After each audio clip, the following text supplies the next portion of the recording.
Halo, Assalamualaikum warahmatullahi wabarakatuh. Bertemu lagi di pelajaran Bahasa Indonesia. Apa kabar kalian hari ini?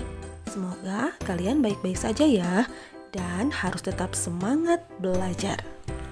Di pertemuan kali ini, kita akan membahas tentang teks berita. Baca dulu tujuan pembelajarannya ya.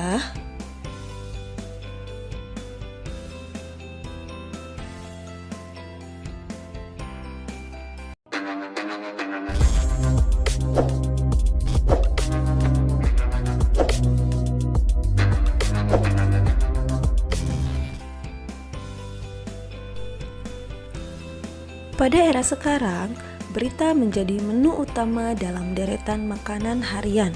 4 sehat, 5 sempurna. Tiada hari tanpa berita. Dari waktu ke waktu, detik demi detik, berita datang silih berganti. Beragam informasi terus berhamburan memenuhi ruang kehidupan kita setiap harinya.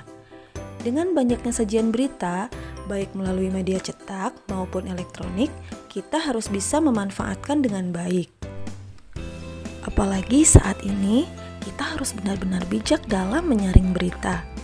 Apakah berita tersebut bersifat hoax atau berupa sebuah fakta, sehingga kita tidak gampang untuk menyebarnya lewat media sosial manapun. Pemahaman terhadap struktur dan kaidah teks berita memudahkan kita dalam mengolahnya menjadi sesuatu yang lebih bermanfaat. Berita-berita tersebut berperan sebagai sumber ilmu pengetahuan dan penambah wawasan. Ada pepatah, seseorang yang menguasai berita informasi, dialah yang akan menguasai dunia. Kita bahas dari mulai pengertian dulu ya. Teks berita yaitu teks yang melaporkan kejadian, peristiwa, atau informasi mengenai sesuatu yang telah atau sedang terjadi. Ciri-ciri teks berita. 1. Faktual atau bersifat fakta. 2. Aktual atau yang sedang terjadi. 3. Keterangan waktu dan tempat. 4. Bahasa baku dan jelas. 5. Bersifat objektif atau apa adanya. 6. Kronologis disajikan secara runtut. Unsur-unsur teks berita.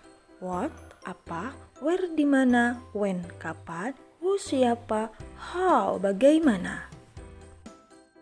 Jika disusun ke dalam sebuah pertanyaan, yaitu apa peristiwa itu, siapa yang mengalami peristiwa itu, di mana terjadinya peristiwa itu, kapan terjadinya peristiwa itu, mengapa peristiwa itu terjadi, bagaimana proses peristiwanya. Dalam bahasa Inggris, unsur-unsur tersebut dikenal dengan 5W plus 1H. Sedangkan dalam bahasa Indonesia dikenal dengan istilah adik simba, yang merupakan akronim dari apa, di mana, kapan, siapa, mengapa, dan bagaimana. Tujuannya agar kita mudah untuk mengingatnya. Lanjut ke struktur berita. Yang pertama ada orientasi berita, yaitu berisi pembuka berbagai peristiwa dalam teks tersebut. Biasanya tertera penjelasan singkat mengenai berita yang sedang dibahas dalam media. 2. Peristiwa. Berisi tentang kejadian dari awal sampai akhir berdasarkan peristiwa yang terjadi serta dijelaskan berdasarkan fakta yang ada. 3. Sumber berita. Dari mana asal sumber berita tersebut muncul.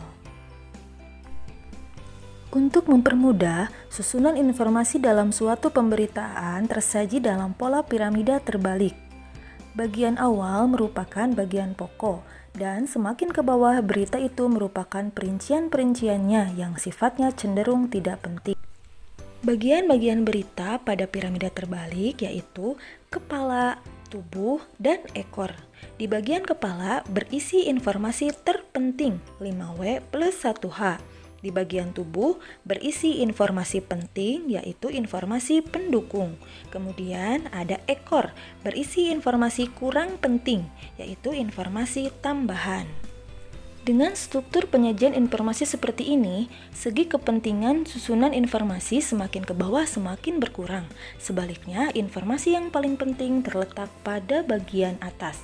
Oleh karena itu, jika kita tidak cukup waktu untuk mendengarkan keseluruhan informasi, dengan hanya memperhatikan bagian awalnya, kita telah cukup mendapatkan informasi pokok yang merangkum keseluruhan isi berita. Kaidah kebahasaan teks berita. 1. Verba transitif atau kata kerja transitif. Verba transitif adalah verba yang memerlukan nomina sebagai objek dalam kalimat aktif dan objek itu dapat berfungsi sebagai subjek dalam kalimat pasif. Contohnya, 1. Ayah sedang mencuci mobil di halaman rumah. 2. Ibu pasti menyayangi semua anaknya. Verba mencuci dan menyayangi adalah verba transitif dan masing-masing diikuti oleh nomina, yaitu mobil di halaman rumah, semua anaknya. Verba ini juga dapat dijadikan kalimat pasif. Kalimat pasifnya 1. Mobil di halaman rumah sedang dicuci oleh ayah. 2. Semua anak pasti disayangi oleh ibunya. Contoh verba transitif dalam kalimat berita. Akan memulai.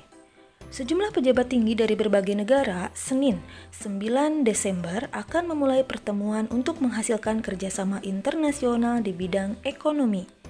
Kalimat pasifnya yaitu akan dimulai. Pertemuan untuk menghasilkan kerjasama internasional di bidang ekonomi akan dimulai oleh sejumlah pejabat tinggi dari berbagai negara. Senin 9 Desember. 2. Verba pewarta.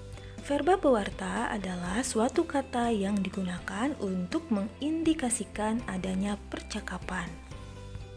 Contohnya, mengatakan. Dalam tayangan televisi BBC, Sekjen PBB mengatakan bahwa putaran Doha yang dilakukan di Bali akan menjadi momentum penting yang menghasilkan paket kebijakan Bali. Memaparkan. Presiden memaparkan mengenai strategi untuk menguatkan nilai rupiah terhadap dolar. Memberitakan. Berbagai media lokal dan asing memberitakan tentang peristiwa bencana alam dahsyat yang terjadi di Aceh. 3. Konjungsi temporal dan konjungsi bahwa. 1. Konjungsi temporal adalah kata hubung yang berhubungan dengan waktu. Misalnya, setelah, kemudian, sejak, awalnya, akhirnya. 2. Penggunaan konjungsi bahwa yang berfungsi sebagai penerang kata yang diikutinya. Contoh, sejumlah staf Adpel Manado mengatakan bahwa kepala Adpel Manado sudah pulang. 4. Kalimat langsung. Kalimat langsung sebagai variasi dari kalimat tidak langsungnya. Kalimat langsung ditandai oleh dua tanda petik ganda dan disertai keterangan penyertanya. Penggunaan kalimat langsung terkait dengan pengutipan pernyataan-pernyataan oleh narasumber berita. Contoh, masyarakat, wisatawan, dan pendaki tidak diperbolehkan mendaki dan beraktivitas dalam radius 2 km dari kawah Gunung Selamat, paparnya.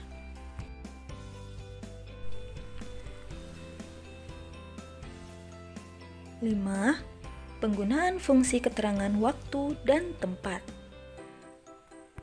Penggunaan fungsi keterangan waktu dan tempat sebagai konsekuensi dari perlunya kelengkapan suatu berita yang mencakup unsur kapan dan di mana.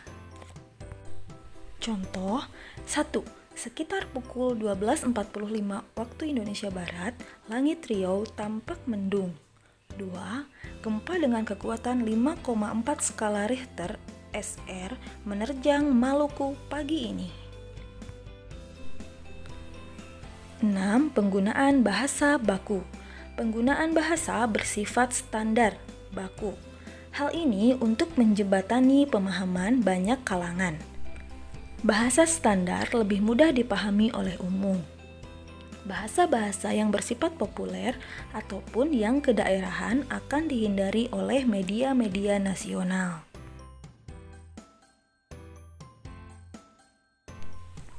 Pembelajaran mengenai teks berita dicukupkan sekian. Mohon maaf apabila banyak kekurangannya.